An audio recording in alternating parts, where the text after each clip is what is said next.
Foles, touchdown, and an exclamation point here in Week 16. The 5 o'clock hour is sponsored by Edward Jones Investments with financial advisor Brad Wilson. Investing is time and experience back to you and your money during today's changing times. Edward Jones, making sense of investing.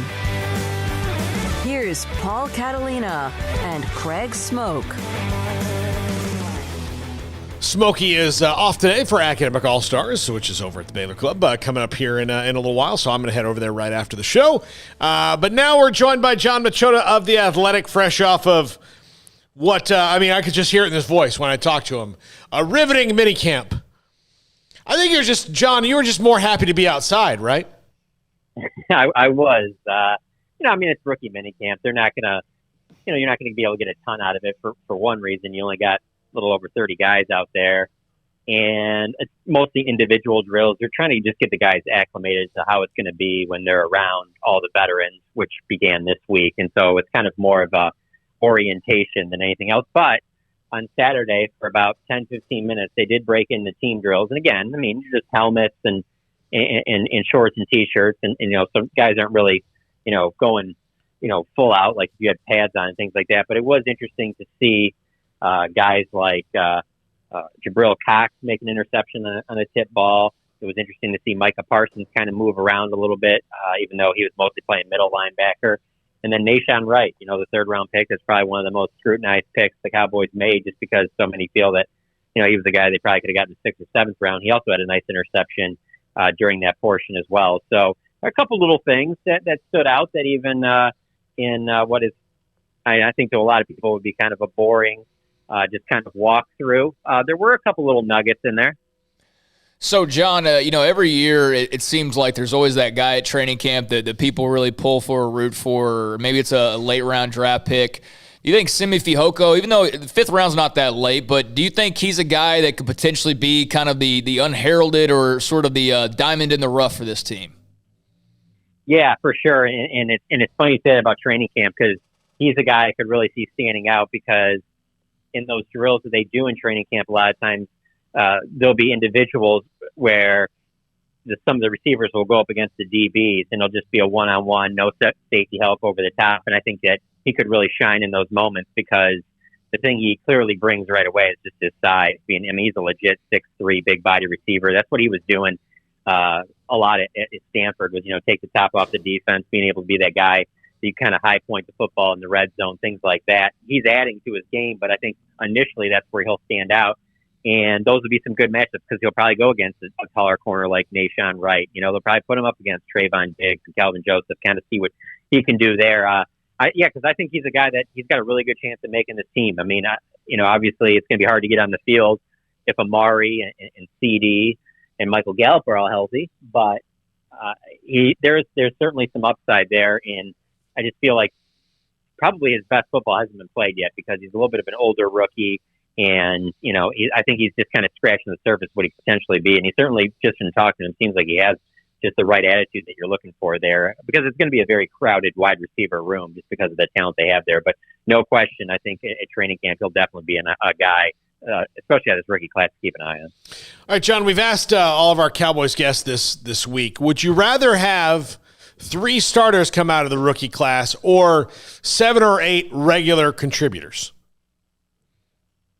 I'm going 3 starters. I think if you have 3 now, when I say that, I mean like 3 quality starters, in the sense that you feel really good about those 3 guys. Not, there's 3 starters because, the rest of the team just isn't very good, so these guys have to start. And obviously we've seen that over the years, particularly on the defensive side of the ball. But I feel like if you get 3 good starters out of it, there's a good chance at least 2 of those are on defense, if not all 3.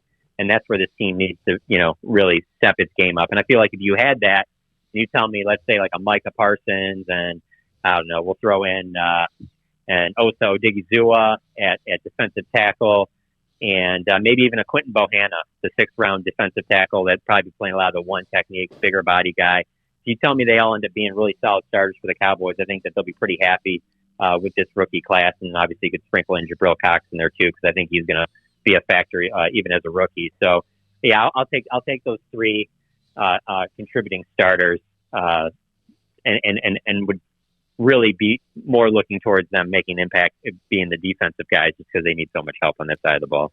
John, is it going to be a little bit difficult to temper expectations because of how rave the reviews have been over Dak Prescott's rehabilitation? It probably will to a certain extent. I will just say that, they're going to continue to be rave reviews, I feel like, throughout OTAs and minicamp.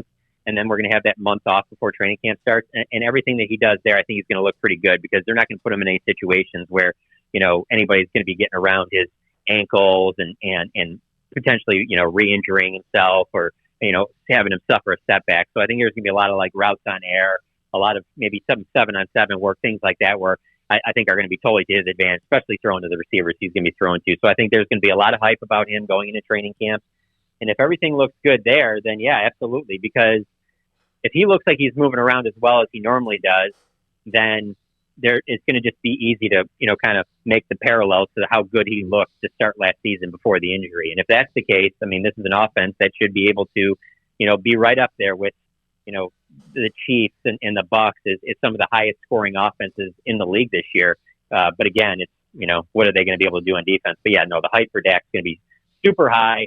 If as long as there's not any type of a limp and he looks like he's moving around well, because let's remember, I mean, he can win from the pocket, but he really takes his game to another level when he's able to extend plays. So is he going to be able to do that? Are we going to see that in training camp? Is how much work is he going to get in the preseason? A lot of that is going to be interesting to monitor. But if all of that looks like it normally does and it has in the past, then yeah, there's going to be a lot of hype around Dak. All right, I'm going to give you a list of names, and can you rank them as to who Cowboys fans would be most excited about as the veteran backup that it appears that they're going to bring in? Brett Hundley, Nick Foles, Robert Griffin III.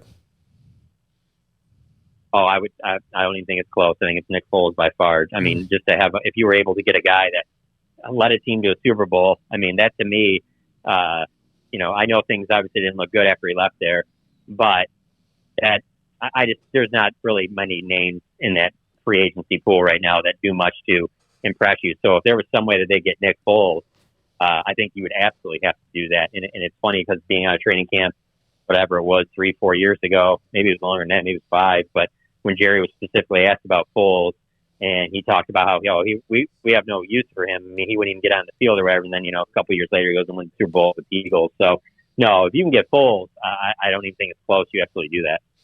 Do you think that it's probably, though, going to be like Brett Hundley? I think that they'll bring him in, but I honestly don't even know if Brett Hundley will beat out Garrett Gilbert. I think it'll be close, but, I just published this morning a way too early 53-man roster projection. And, when you start looking at the other positions, I don't know how they're going to keep 3 quarterbacks like I feel like Mike McCarthy would like to do. I just think they're going to have to trim it down and only keep 2 on that initial 53. And to me, that's Dak Prescott and whoever you think is going to be his backup. So if they were to start the season today, I'd say that's Garrett Gilbert. And I don't know that Brett Hundley does anything to make me change my mind on that. I think he's another guy that mixes in there with, Cooper Rush or Ben DiNucci and battles for that backup spot. But I don't think any of them make you feel like, oh, well, if Dak goes down, like we can win a few games like you did last year with Andy Dalton. I don't think any of those guys do that for you. So, like I said, if there's any way to get Nick Foles, I'd do that for sure. John, what do you think about the Cowboys looking as though they're going to be heading back to California here in a couple months? Oh, I absolutely love it. It's not even close. That's by far my favorite thing about covering the team is the going out to training camp in California. Not just because the weather's beautiful and, you're out, Southern California, but it just, the access is I don't know. It's just not like it. When they moved from Valley Ranch over to the Star, we're really like kind of just off in one corner of the building, and it's not like you can't really pass by people like you normally used to be able to do at Valley Ranch. And so, and then obviously on game days, you don't really get those opportunities either because it's not like baseball where you have like the open clubhouse before the game starts where you can kind of grab a guy here or there, So really training camp is your best opportunity, and it does not hurt that it's out in California and the weather is beautiful every single day. So, and I'm obviously not alone in feeling that. And anybody that's been in the Cowboys organization feels that way. I don't know many people from Jerry on down that don't want to go back to California for that month. And then the other part of it is just like, last year with us not going there is probably it might be my second summer now. I've been down in Texas now for a decade. So that was the one summer where I didn't go back home to Michigan, and I got to experience what Texas is really like in, that full June, July, August heat, where it usually gets broken up when you go out to training camp. So, yeah, that was no joke. So, yes, I'm looking forward to California very much. Well, and Joe, look, Craig and I are, believe me, in total agreement with you. It's the best. I love going to Oxnard. It's the best thing ever. It's very chill and relaxed. Like, there's no – I mean, you get into the season, and people don't know or care about this, but there's a tension about – like chasing a guy down when he's walking into the locker room, or like that, like, the walk-in talks that like just doesn't exist in training camp. It just doesn't. So you can kind of ease into the season. They bring the players to you. Yeah, they bring the players to you. It's it's nice. You don't have to.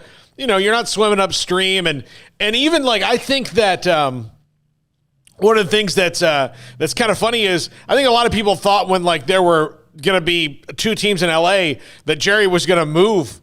And he's like, no, I'm staying. I mean, they're still the most popular team in Southern California, really. And what's really interesting about that, because, I completely agree with you, is that, all the hype right now when the schedule came out was about that first game against Tampa Bay, obviously Super Bowl, champs and all that, Tom Brady. But really that second game is very intriguing because they're going to be playing the Chargers in LA at SoFi Stadium, where they opened the season last year, but they didn't have fans there. So this is going to be that first game at SoFi with actual, fans inside that stadium.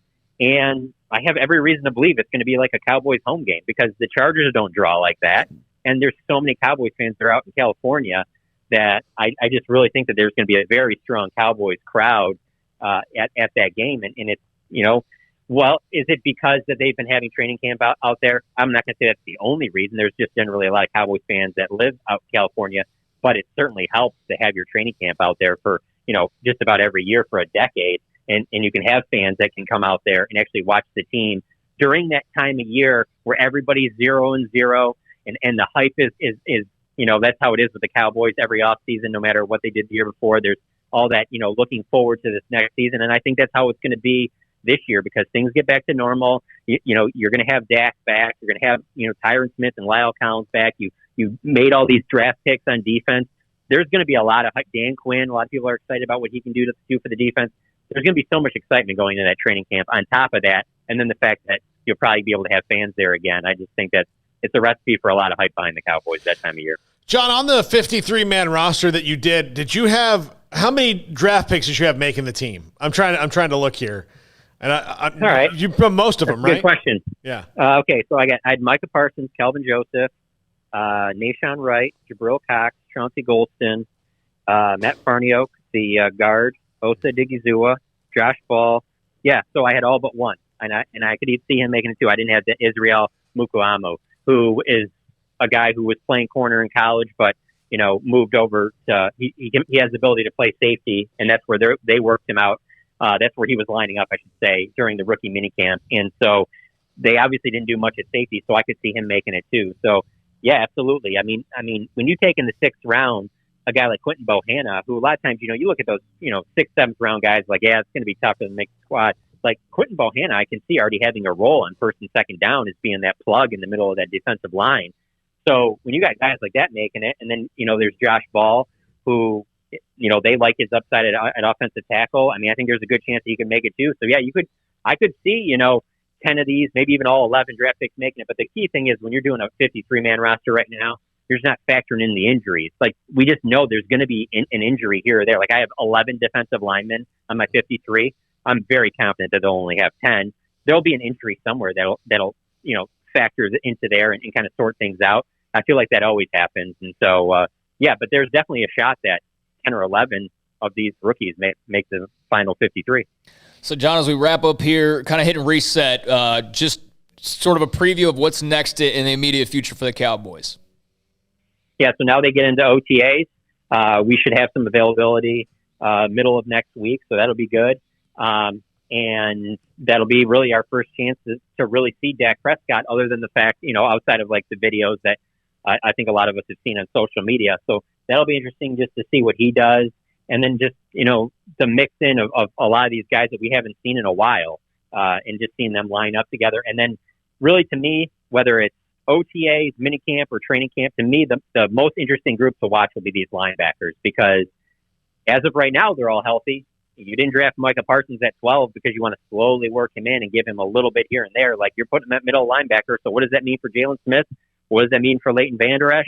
What does that mean for Keanu Neal, who is your biggest free agency signing, who the Cowboys have made clear he is staying at linebacker? And then the other one, I'm telling you, like, while they were just in, helmets and no shoulder pads and, nothing like that, just shorts and jerseys. But I'm telling you, Jabril Cox looked the part of being those type of a big linebacker that runs well, has good hands. Like, he's going to be a factor when they sit there and they need a linebacker on one of these playmaking tight ends or running backs out of the backfield. Like, I wouldn't have to sleep on Jabril Cox factoring in on defense, and obviously he'll factor in on special teams as well. So the linebackers are really the thing for me, number one, that I'm keeping an eye on. Jon Machota of The Athletic with us every Wednesday at this time. John, let's start the countdown to California right now.